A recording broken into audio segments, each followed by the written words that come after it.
nuestro estudio de Isaías. Vamos a empezar a ver el bosquejo.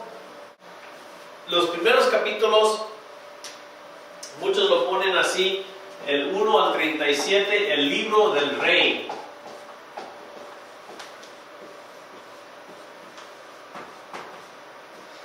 Es decir, como está dirigido su profecía hacia los reyes establecidos por Dios en Judá, los hijos de David, pero habla también del rey ideal. El rey verdadero es Dios sobre su pueblo. El rey ideal es representado en Jesucristo también. Entonces, está comparando Dios, el rey ideal en las profecías, y los reyes que están en ese tiempo y lo que están sirviendo a Dios o no. Por ejemplo, el rey Acaz en el capítulo 7 podemos ver cómo él está confiando en otra cosa y como que se detiene para confiar en el Señor para un milagro, para no pedir un milagro del Señor. Ya lo veremos. Pero el libro del rey empieza con un fondo del pecado de Israel, de las esperanzas de Dios para lo que debe ser Judá, lo que debe ser Judá, en el capítulo 2, un lugar donde todas las naciones vienen a adorar a Dios, pero el pecado del pueblo de Judá, de su vida, la manera que están oprimiéndose unos a otros, da el fondo para el rey que viene, que es del capítulo 6 al 12. Y luego también incluye en eso los capítulos 13 al 37. Todo el mundo habla de las otras naciones.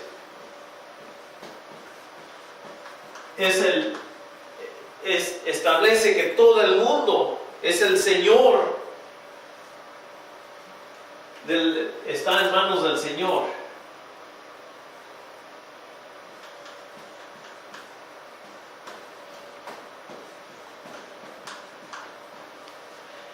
Cuando da profecías de Filistea, de Siria, Damasco, de Moab, todas las demás naciones y ciudades vecinas. Y luego el libro, el Señor de la historia, de los capítulos, está un poco, este es 27, es hasta el 27, y el 28 hasta el 37 es el Señor de la historia.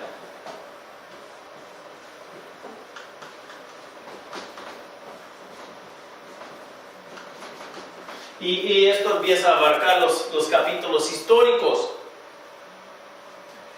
Y luego el libro del siervo comienza ya desde el capítulo 38 hasta el 38 al 35 a nivel con estos son incisos de que dije, el 1 al 5 el fondo,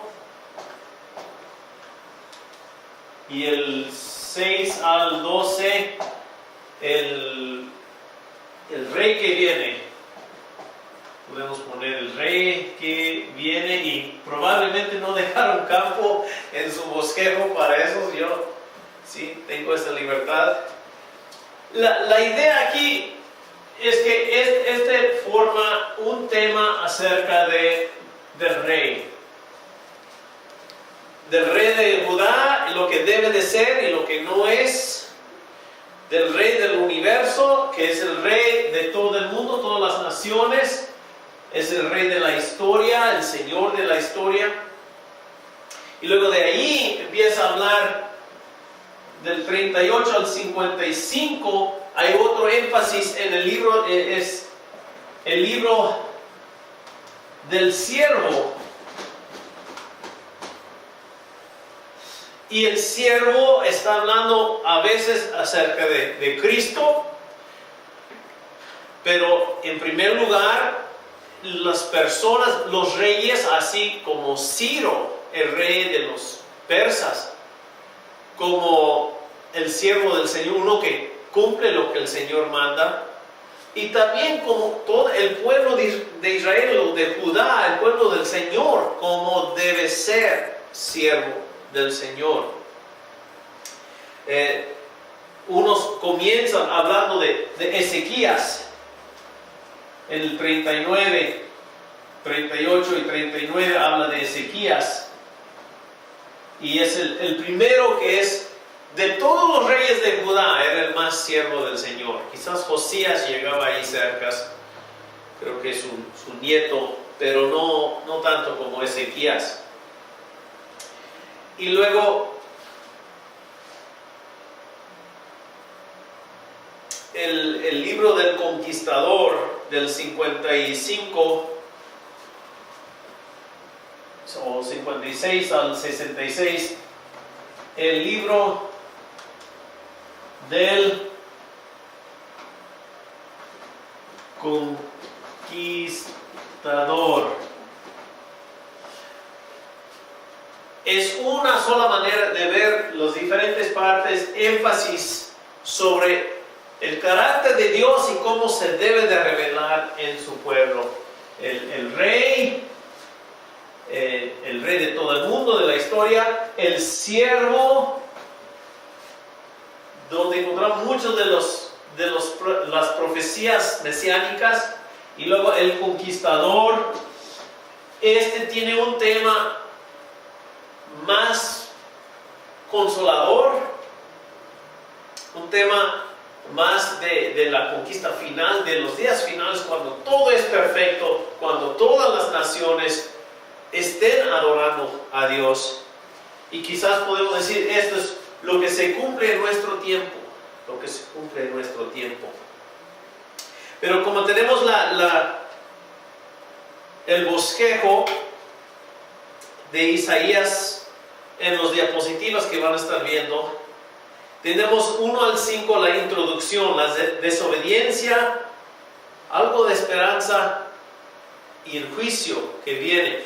Es como un resumen de todo el libro en los primeros 5 capítulos. Podemos ver desde el capítulo 1, si gustan abrir sus Biblias a Isaías 1, después del primer versículo que da título a todo el libro de Isaías, empieza: oíd cielos, escucha tu tierra, llama como testigos a toda la creación, porque habla Jehová. Crié hijos y los engrandecí, y ellos se rebelaron contra mí.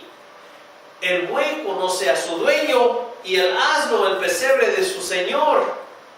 Israel no entiende, mi pueblo no tiene conocimiento.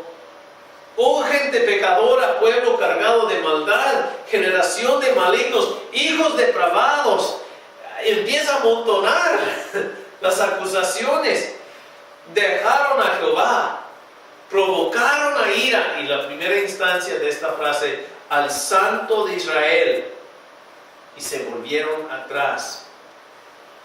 Dice Dios: yo los crié, son una nación especial, son mis hijos, y se rebelaron contra su padre. Pues un padre tan bueno, qué malos son para rebelarse así. Y luego dice, los animales tienen más sentido. Y luego en el capítulo 4 dice, son gente pecadora, pueblo cargado de maldad, generación de malignos, hijos, sí son hijos, pero depravados. Les estaba llamando a un pueblo, hubieran sido gente santa, pueblo del Señor, semilla o generación de santidad, hijos queridos, pero se habían cambiado en todo eso por ser depravados, malignos, cargados de maldad, pecadores. ¿Qué hacen o qué hicieron? Dejaron al Señor, provocaron a ira al Señor, volvieron atrás. En el 5 y 6 dice, ¿por qué querréis ser castigados aún? Ya habían recibido parte de su castigo. Dice, toda cabeza está enferma y todo corazón está doliente. Es decir, que está completo el pecado. Desde la planta del pie hasta la cabeza no hay en él cosas sanas, sino herida, hinchazón y podrida llaga. No están curadas, ni vendadas, ni suavizadas con aceite. Están completamente desahuciados. El resultado en el 7 y el 8, el resultado del pecado es la destrucción completa de la vida. Y habla en la ciudad y en el campo.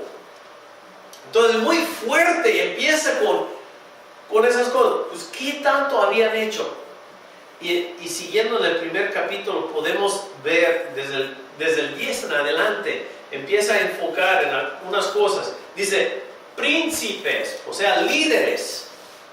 Enfocaba en los líderes, porque ellos representaban al pueblo, tanto en carácter como en el rumbo de la sociedad, en liderarlos, que refleja lo que son. Pero no dice príncipes de Jerusalén, dice príncipes de Sodoma. Príncipes de Sodoma. ¿Y qué van a decir? Pues, ¿con quién hablan? Pues con ustedes. Pero somos los príncipes, somos los líderes aquí en Jerusalén. Pero dice, príncipes de Sodoma, escuchad la ley de nuestro Dios, pueblo de Gomorra. No está hablando a Sodoma y Gomorra, está hablando a Judá y Jerusalén, dice desde el primer versículo. Pero ¿por qué les dice así? Para decir, están tan mal como Sodoma y Gomorra. ¿Y qué pasó a Sodoma y Gomorra? La destrucción completa. No se escapan por tener una religión originado en la palabra de Dios, si no lo están pidiendo. Mira lo que dice, ¿para qué me sirve? Dice Jehová, la multitud de vuestros sacrificios. Hastiado estoy de holocaustos, de carneros y de cebo de animales gordos. No quiero sangre de bueyes, ni de ovejas, ni de machos cabríos. Estaban ofreciendo todos los animales correctos según la ley. Estaban cumpliendo con los sacrificios. Pero como dicen otros profetas también, el Señor no quiere sacrificio en vez de la obediencia. Quisiera obediencia. El sacrificio es para cuando equivocadamente desobedecen. Pero estos estaban desobedeciendo y de adrede. Y luego ahí van con el sacrificio pensando que eso tapaba, eso hacía todo bien. Y no. ¿Quién demanda de esto de vuestras manos cuando venís a presentaros delante de mí para hollar mis atrios? Les habla como si fueran animales, como una estampida así de vacas que va entrando al templo a hollar mis atrios. No me traigáis más vana ofrenda. El incienso me es abominación. Lo que el Señor había dicho en su ley, el incienso tiene que ser con cierta receta muy especial para él. Dice, es una abominación. No porque lo hicieron mal, sino porque no fue ofrecido con las oraciones sinceras. ¿Qué estaban haciendo? Estaban haciendo todas las fiestas bien. Las fiestas, las lunas nuevas, las fiestas solemnes, las tiene aborrecidas mi alma, me son gravosos. Es todo parte del llamado del profeta a decir, yo no quiero religión, yo quiero una vida vivida en santidad, vivida en respeto por las demás vidas, viviendo en el carácter que el Señor comunica a nosotros por medio de su ley, el amar a Dios, amar al prójimo. Pero ellos, dice en el versículo 16, el 15 está mejor, está hablando de las manos. Las manos. Cuando extendáis vuestras manos, yo esconderé de vosotros mis ojos. Asimismo, cuando multipliquéis la oración, no oiré. Llenas están de sangre vuestras manos. Es decir, ellos habían robado, habían golpeado, habían cometido violencia contra otros. Y después vienen, oh Señor, tenían sangre en las manos, pero no era de los sacrificios, era de sus crímenes. Dice, lavaos y limpiaos, quitad la iniquidad de vuestras obras de delante de mis ojos. Entonces Dios nos está diciendo, está mal esos sacrificios porque me traen animales malos. Está diciendo porque me lo traen en vez de vivir las obras que yo requiero.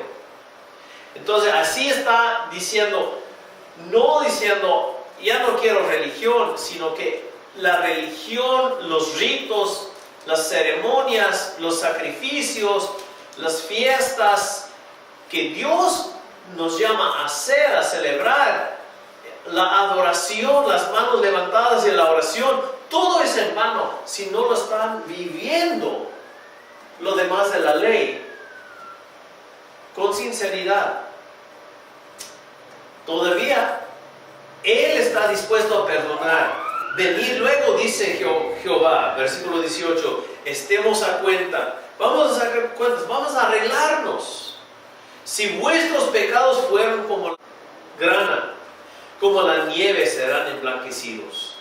Si fueron rojos como el carmesí, vendrán a ser como blanca lana. Él quiere lavarlos, Él quiere limpiar lo que es de violencia cubiertos con sangre. Quiere darles manos limpias para que les sirvan. Entonces es un llamado a la ética, al comportamiento. Y después ya las ceremonias, el rito, eso celebra la vida que está viviendo uno. Entonces empieza a hablar de todos sus pecados. Vemos que a pesar de esto, prorrumpe ahí en el capítulo 2, en el versículo 1, la ideal que Dios tiene para el pueblo de Dios. Todas esas ceremonias tomaban lugar en el Monte Santo, en el templo, y lo que Él tiene para ellos es esto. Lo que vio Isaías, hijo de Amós, acerca de Judá y de Jerusalén, mismo que el versículo 1, Dios ve todo el pecado, Dios ve toda la rebelión, Dios ve toda la violencia, y por eso no le gusta la ceremonia y la religión que ellos están tratando de celebrar, porque es en contra de sus vidas. Pero dice, acontecerá lo que Dios tiene la esperanza para Judá y Jerusalén. Es en el versículo 2 comenzando, acontecerá en el postrero de los tiempos, que será confirmado el monte de la casa de Jehová como cabeza de los montes, será exaltado sobre los collados y correrán a él todas las naciones. Es decir, los lugares altos, que eran los lugares donde adoraban a otros dioses, ya no serían tan altos. El único lugar alto sería donde se adora al Señor. Y dice, será exaltado sobre todos los collados y correrán a él todas las naciones. Ya desde el capítulo 2 nos está dando Isaías un destello así nomás de la esperanza de lo que Dios quiere para todo el mundo. Que todos vengan a adorar, a celebrar esos sacrificios, esas ceremonias, a levantar sus manos en oración. Y dice, vendrán muchos pueblos y dirán, venid y subamos al monte de Jehová, a la casa del Dios de Jacob, y nos enseñará sus caminos. Dios mismo les va a estar enseñando. Por medio del profeta les está enseñando la palabra de Dios. Enseñará sus caminos, su caminar siempre es del comportamiento. No nos enseñará las palabras correctas o la letra a los cantos de adoración que vamos a cantar ya para agradar a Dios, sino nos enseñará sus caminos, sus maneras de andar, su manera de tratar uno al otro, en amor, en ayuda, con humildad. Entonces dice, caminaremos por sus sendas, obedeceremos. Nuestra vida llevará ya la dirección que Dios quiere. Podemos avanzar, podemos ver muchos capítulos, pero voy a pararme aquí en el capítulo 6 de Isaías, un capítulo muy importante. La visión que tuvo Isaías en el año que murió el rey Usías, es decir, el 740 antes de Cristo. Yo vi al Señor sentado sobre un trono alto. Se murió el rey, pero no se acabó la esperanza de un rey justo en Israel. Sobre un trono alto y sublime, y sus faldas llenaban el templo. ¿Dónde estaba ese trono? En el templo. Entonces dice, por encima de él había serafines, cada uno con 6 alas, con 2 cubrían sus rostros, con 2 cubrían sus pies, con 2 volaban, y daban voces uno al otro diciendo, Santo, Santo, Santo, Jehová de los ejércitos, toda la tierra está llena de su gloria. Y describe 3 veces santo, para decir en hebreo, santísimo, es el lugar santo de santidad. Nomás repite la palabra, el santo de santos. De todos los lugares santos es el santo de los santos, por decir. Y cuando repiten santo, santo, santo 3 veces, es decir, es perfección, es el rey ideal, la persona más perfecta que reine en nuestras vidas. Y vio todo esto y inmediatamente se da cuenta al ver esta visión de su falta de santidad, de que es de un pueblo de labios impuros, de que él es de labios impuros. Él no puede ni decir santo, santo, santo con los serafines, con los ángeles que había ahí, porque le entra un terror que es parte de su llamado, porque va a llamar al pueblo de Dios a tener un poquito de temor, de terror, al contemplar la santidad de Dios, la perfección de Dios. Pero uno de los serafines, teniendo en su mano un carbón encendido, tomado del altar con unas tenazas, y tocando él sobre mi boca, dijo, he aquí, esto tocó tus labios, es quitada tu culpa y limpio tu pecado. Todavía, cuando nosotros confesamos nuestro pecado delante de Dios, Él es fiel y justo para perdonarnos y limpiarnos de toda maldad. Pero tenemos que confesar, tenemos que decir, ay, soy de labios impuros, yo no soy ni cerca a la perfección que se requiere. Y luego ya que recibió esa limpieza, se quita su culpa, se limpia de su pecado, después dice, oí la voz del Señor, que decía, ¿a quién enviaré? ¿Quién irá por nosotros? Entonces, él, habiendo sido purificado, podía decir, heme aquí, envíame a mí. nosotros muchas veces nos animamos mucho porque, no, pues yo quiero hacer este ministerio, yo quiero ir a este viaje de misiones o participar en esta campaña o algo. Pero realmente para poder ser enviado por el Señor, tenemos que comenzar con la confesión. Primero estaban adorando al Señor. Primero en adoración, uno se da cuenta de la santidad de Dios y le lleva a uno a la confesión. Cuando confesamos, recibimos el perdón que necesitamos para contestar el llamado del Señor.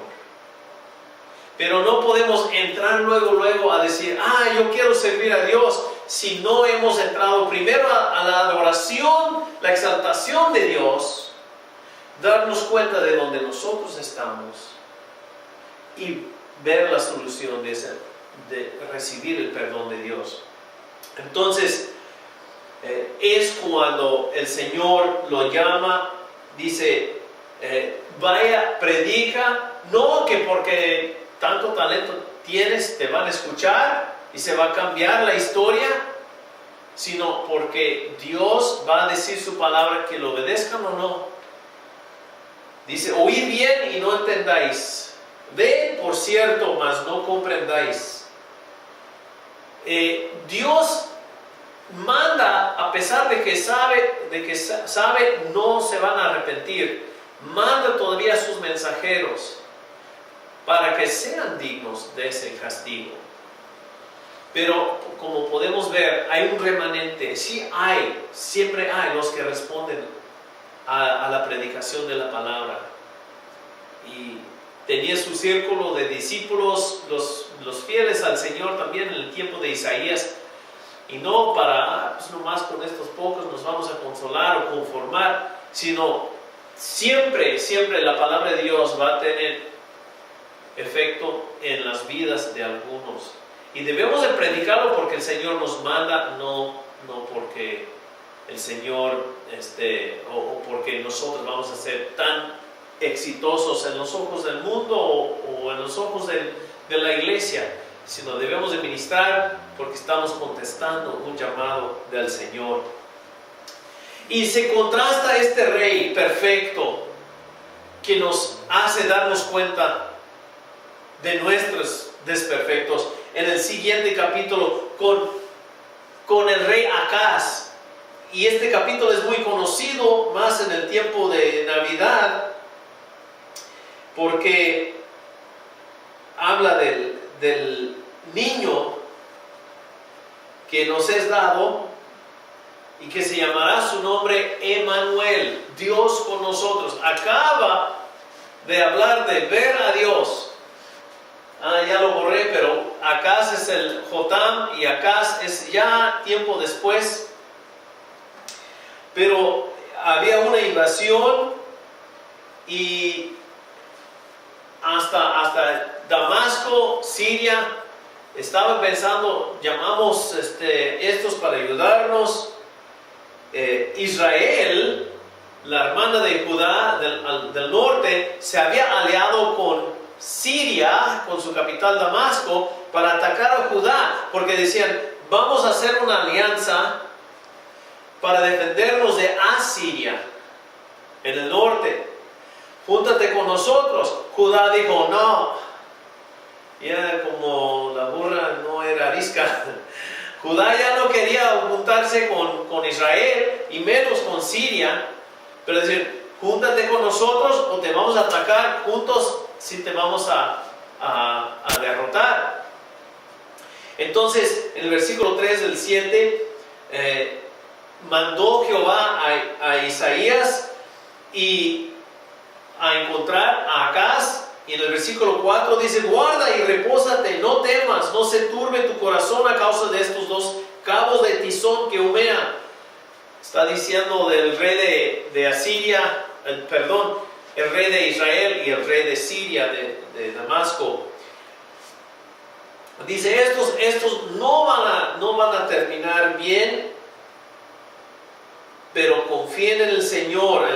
Al fin del versículo 9 dice, si vosotros no creyereis, de cierto no permaneceréis. Tienen que confiar en el Señor. Los está llamando a los de Judá, confíen en el Señor.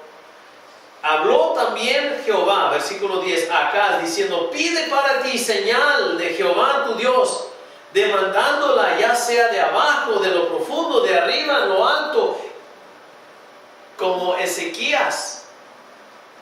Ezequías, años después, pidió señal de que volviera el sol en las gradas para darle confirmación de la promesa del Señor que le iba a dar más años de vida. Ezequías sí respondió con, bueno, que pase así, que regrese el sol. Y sí, Dios le dio ese milagro para confirmar a Ezequías. Pero Acaz dijo, oh, pues yo no voy a tentarle al Señor. Dijo entonces, no pediré, dice, no tentaré a Jehová. A lo mejor tenía otras ideas y él no quería un milagro confirmando que debe de confiar en el Señor, porque tenía otra idea de lo que él quería hacer. Dijo entonces Isaías, en el versículo 13, oíd ahora, casa de David, casa de los reyes. Es poco el ser molestos a los hombres, sino que también lo seáis a mi Dios. Por lo tanto, el Señor mismo os dará señal. He aquí que la Virgen concebirá y dará a luz un hijo. Bueno, una que es virgen, al tiempo de que es virgen, a que dé a luz, pues mínimo 9 meses. Está pensando virgen en ese sentido, que aún no se casa, menos sea embarazada, menos que ha dado a luz. Hay un periodo de tiempo que está hablando, pero a la vez se cumple en Jesús, en que su madre era una virgen.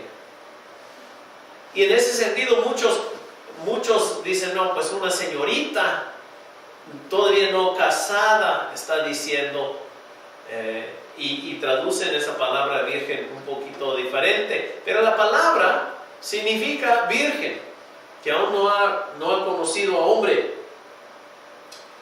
Entonces dice, y la virgen concebirá y dará a luz un hijo, y llamarás su nombre Emmanuel. No otra nación está con nosotros, sino Dios está con nosotros. Otra vez, el nombre Emmanuel se debe a la situación política, y ahí podemos ver que ayuda a ver estas cosas para entender.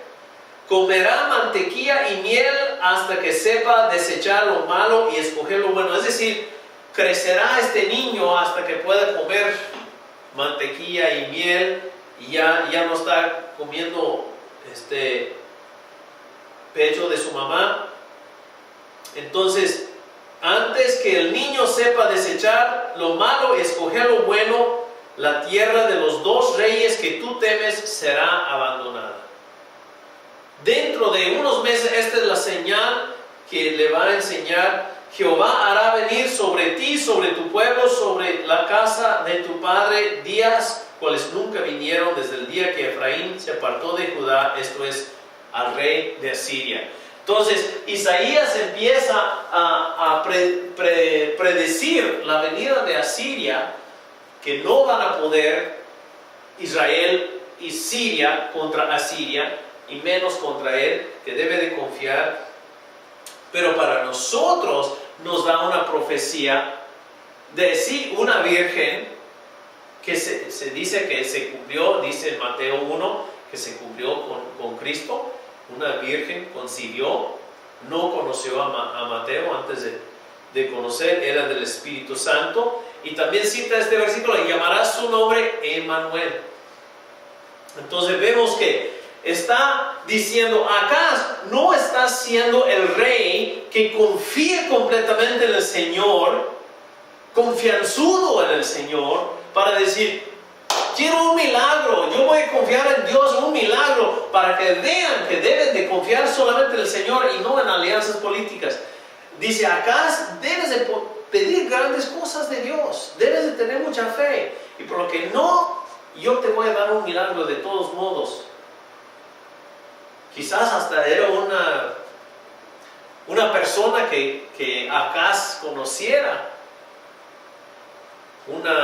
una virgen que iba a concebir, y él podía ver a ese niño crecer y crecer y decir, ya vienen los asirios y Dios nos va a rescatar, pero a esos dos pueblos no. Dentro de unos meses, había puesto la fecha 738, creo, invadió a Siria y tomó a Galilea, Siria, todo alrededor del norte de Israel. Entonces, eso es el rey perfecto, contrastándose con Acaz en esos capítulos del 6 al 12, y luego el 13 al 27, como dije otra vez, pueden ver esos capítulos, hablan de las naciones todo alrededor, el reino mundial, pero habla de las otras naciones, que está al centro, Sión. Y siempre al final de estas profecías dice, y todos vendrán a Sión a adorar al Señor. Los mismos pueblos sobre los cuales predice juicio por no servir a Dios, también les predice bendición, porque de esas naciones llegarán a adorar al Señor. Y lo vemos hasta en el libro de Hechos, capítulo 8, con el etíope, el oficial de Cándice, reina de los etíopes, que se convierte al Señor.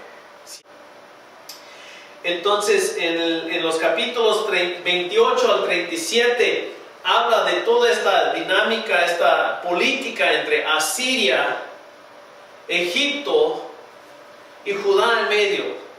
Asiria invadiendo del norte, Egipto tratando de mantener su influencia, y Judá decidiéndose, pues, en quién van a confiar. En Egipto van a, pues, rendirse ante los asirios, o pelear y confiar en el Señor. Y de eso trata esos capítulos. Y vemos en el capítulo 37, pues Dios rescata a Judá de la invasión de los asirios.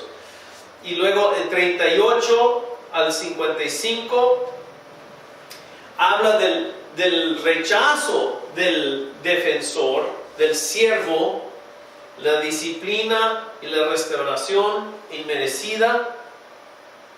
Vamos para ver un capítulo en este pasaje, al capítulo 53. Otra vez, lo que fue citado por el apóstol Juan en su evangelio: ¿quién ha creído nuestro anuncio? Habla del rey nuevo que salió delante de Jehová como raíz de tierra seca. Empieza a hablar, no hay parecer en él, ni hermosura, le veremos, mas sin atractivo para que le deseemos. No salió Jesús como un rey. Está hablando de no debemos de juzgar por las apariencias o según las calificaciones del mundo de riquezas o algo, sino según Dios ve. Y este es un siervo aquí en este capítulo 53. Despreciado y desechado entre los hombres, varón de dolores, experimentado en quebranto, y como que escondimos de él el rostro, fue menospreciado y no lo estimamos. Esto más de 700 años antes de Cristo empieza a describir el siervo del Señor, cómo es rechazado, pero es el que rescata al pueblo. Ciertamente llevó él nuestras enfermedades, sufrió nuestros dolores, y nosotros le tuvimos por azotado, por herido de Dios y abatido, mas él herido fue por nuestras rebeliones. Muy importante esto, porque aquí comenzamos a ver como desde José en Génesis, uno sufre para salvar a muchos. José ve el propósito de Dios en eso. Y Dios está tratando por medio de Isaías de restablecer eso. De la idea del sacrificio de un borrego o de un becerro era para darles idea lo que ellos deben de hacer unos por los otros. Lo que Dios va a hacer siempre estaba en su plan, de dar su vida, de sufrir para salvar a muchos. Él herido fue por nuestras rebeliones, molido fue por nuestros pecados. ¿Se acuerdan del primer capítulo? Rebelión, pecado. Y por el castigo de nuestra paz fue sobre él. Por su llaga fuimos nosotros curados. Todos nosotros nos descarriamos como ovejas. Otra vez la comparación con animales. Cada cual se apartó por su camino, mas Jehová cargó en él el pecado de todos nosotros. Hay varios otros detalles en ese capítulo que se cumplen solamente en Jesucristo. Pero otra vez Isaías viendo, este es lo que el Señor quiere para su pueblo hoy en día. Aunque se va a cumplir en Cristo. Y al final Dios va a rescatar de todas las naciones del mundo por ese castigo que sufrió Cristo en nuestro lugar. Ya en los últimos capítulos de Isaías son capítulos de esperanza, del triunfo final de Dios en toda la tierra. Hay muchas afirmaciones también en estos capítulos de Dios como el Dios de todo el mundo. No hay otro Dios, afirma vez tras vez en los capítulos 40 al 49. Y en los últimos capítulos, pues, para resumir, la salvación final en el ungido. Ahora ungían a reyes, a profetas, también a sacerdotes, pero a reyes. Y el ungido, el Mesías, iba a ser el rey ideal, el profeta ideal y el sacerdote ideal, todo en uno. Vamos a ver más en capítulo 56 para terminar nuestro estudio, los primeros versículos.